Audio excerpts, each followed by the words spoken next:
অপরূপ কর্ণফুলী নদী এবং পাহাড়ের সৌন্দর্য উপভোগ করে যাচ্ছি চিতমরম বৌদ্ধবিহারে। চিতমরম বৌদ্ধবিহারের ঘাটে ব্যাপক মানুষের চাঞ্চল্য। সবাই যাচ্ছে সাংগ্রাই উৎসব ও বৈশাখী মেলা উপভোগ করতে। কেউ আসছে আবার কেউ যাচ্ছে।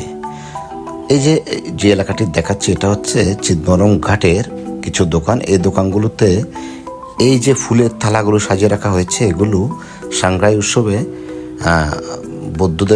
বৌদ্ধদের প্রতি যে প্রার্থনা করার সময় এগুলো নিবেদন করবে, এই জন্য এগুলো থালা করে বিক্রি করা হচ্ছে। 4টা গাঁদা ফুল, একটা জবা ফুল, এই যে বৌদ্ধ রেপ্লিকাগুলো রাখা হয়েছে, এগুলো যে মাথা নাড়ছে, এই দৃশ্য দেখতে চমৎকার লেগেছে। আরও নানা উপকরণ নিয়ে এই দোকানগুলো সাজানো হয়েছে। সেখানে বিভিন্ন ধর্মাবলম্বী মানুষজন ক্রেতা হিসেবে এই যে জিনিসগুলো কিনছে। এটা বাইরের অংশ, ভেতরে আরও বড় বড় মেলা বসেছে যেটা শুনলাম। আমরা সেদিকে যাচ্ছি, একটু পরেই সেদিকে যাব। এখানে কিন্তু অনেক কিছু পাওয়া যায়।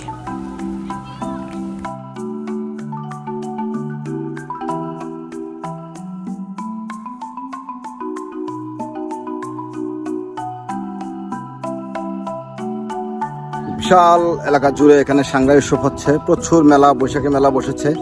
বৈশাখী মেলায় বিপুল সংখ্যক মানুষের সমাগম ঘটেছে।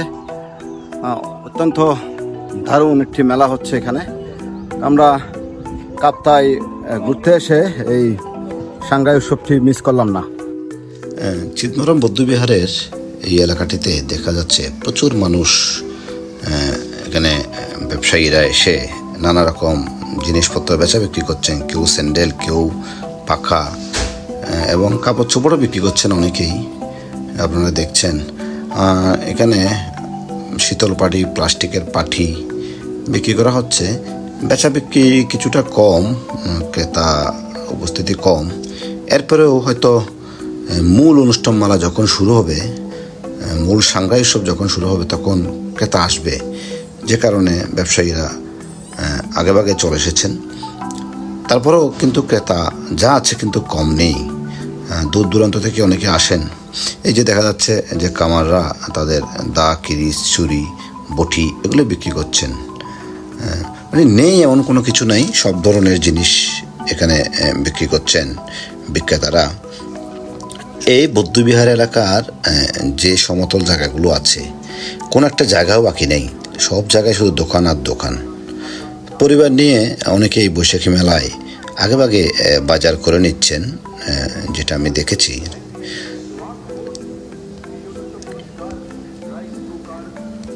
মানুষের আনাগোনা কিছুটা বাড়ছে, তবে বাচ্চাদের খেলনার জিনিস এবং মহিলাদের সাজগোজ এই জাতীয় জিনিসগুলো একটু বেশি।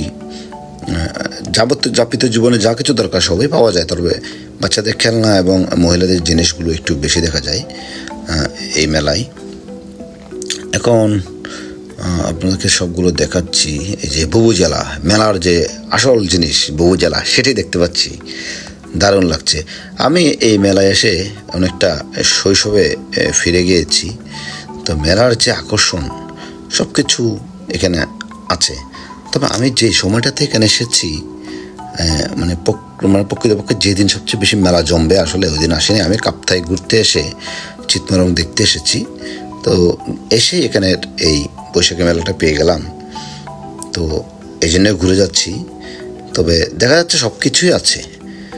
তো আর এখন এই জিনিসটা, এই যে আপনাদেরকে দেখাচ্ছি যে এখানেও থালা বিক্রি করা হচ্ছে, ফুলের থালা, যে বৌদ্ধবিহারে প্রার্থনার সময় ভক্তি নিবেদন করা হবে। ব্যাগ, যে আগে বলেছি সকল ধর্মাবলম্বীরা এখানে এই বৈশাখী মেলায় আসেন। তো আনাচ্ছে খানাচ্ছে সবখানে দোকান আর দোকান। যে ঠান্ডা, তীব্র গরম, এখন কিন্তু গরম পড়ছে, গরমে একটু ঠান্ডা হওয়ার জন্য এই শরবত বিক্রি করছেন। মেলায় গেলে এই গজা, এই যে নানা রকম বাদাম, তারপরে বুট, এগুলো না কিনলে মেলার আসলে আনন্দটাই মাটি হয়ে যায়। আর এগুলো আবার মেলায় বেচা বিক্রি না করলেও তেমন মেলার সৌন্দর্য ফুটে ওঠে না।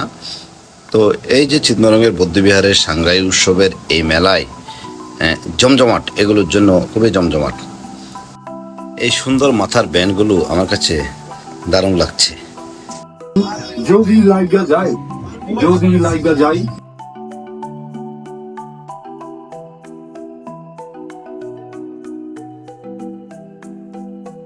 হ্যাঁ, এটি চিতমরং বৌদ্ধবিহার।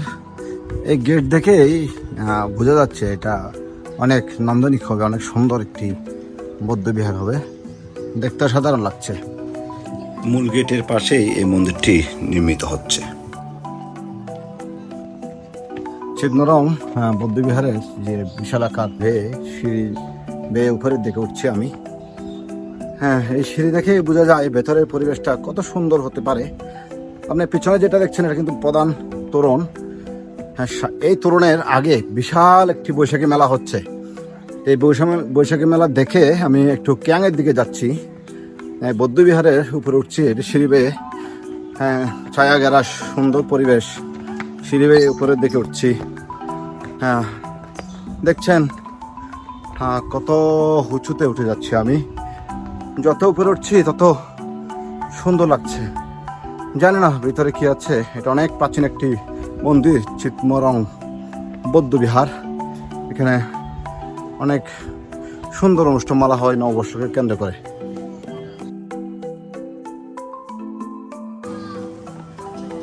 চিতমরং সাংগ্রাই উৎসবকে কেন্দ্র করে প্রচুর মানুষের সমাগম ঘটেছে এখানে।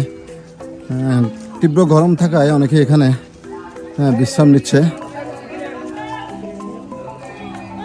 হ্যাঁ, চিতমরং বৌদ্ধবিহার থেকে নিচের দিকে এটা আরেকটা সিঁড়ি, এটা দিয়ে নিচের দিকে নামছি আমি।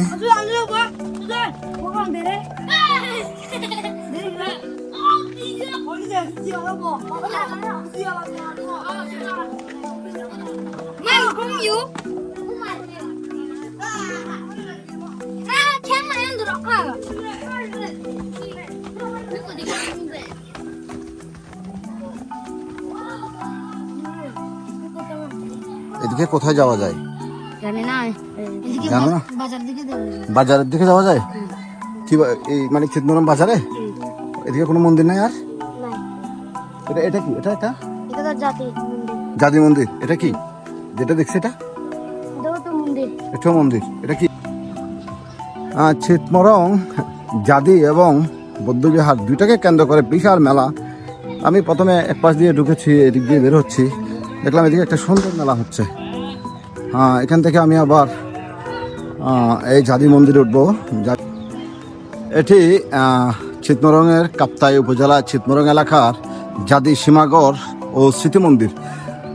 এইটাই তোরণ পেয়ে বেশ কিছু সিঁড়ি আছে। এই সিঁড়িগুলো বেয়ে উপরে উঠতে হবে। দ্বিতীয়ত আরেকটি তোরণ দেখা যাচ্ছে, অনেক নান্দনিক তোরণ। এই দুটি তোরণ পেরিয়ে জাতি মন্দির। এখানে যে সিঁড়িগুলো করা হয়েছে ছায়াগারা নির্মল পরিবেশে অসাধারণ লাগছে। এই সিঁড়ি বেয়ে আমি উপরের দিকে উঠছি। এই চিতমরংয়ের সাংগ্রাই উৎসবকে কেন্দ্র করে বিপুল সংখ্যক মানুষ সেখানে সমবেত হয়েছে দুইটি উদ্দেশ্য ঘিরে। প্রথমত এখানে যে সাংগ্রাই উৎসবটি খুবই জনপ্রিয়, এটা দেখার জন্য এসেছেন, আর কেউ বৈশাখী মেলা থেকে কেনাকাটা করার জন্য এসেছেন। দুটিকে উপলক্ষ করে এই নববর্ষের সময় এই চিতমরং এলাকার পরিবেশটা অসম্ভব সুন্দর। তো অনেক দূর থেকে মানুষজন এই চিতমরং এলাকায় এসেছেন যে শুধু একটু বৈশাখী মেলা দেখবেন, কিছু কেনাকাটা করবেন এবং এই জাতি মন্দিরটি দেখবেন। দেখছেন অনেক সুন্দর একটি মন্দির। এই মন্দিরটি আমার কাছে অনেক নান্দনিক লাগছে। ভেতরে বৌদ্ধমূর্তি বসানো, বাইরে দুটি সিংহ স্বাগত জানাচ্ছে। ভেতরে ধর্মপ্রাণ নারীরা নিজেদের প্রার্থনা সেরে নিচ্ছেন। এই জাতি মন্দিরটা অনেক সুন্দর।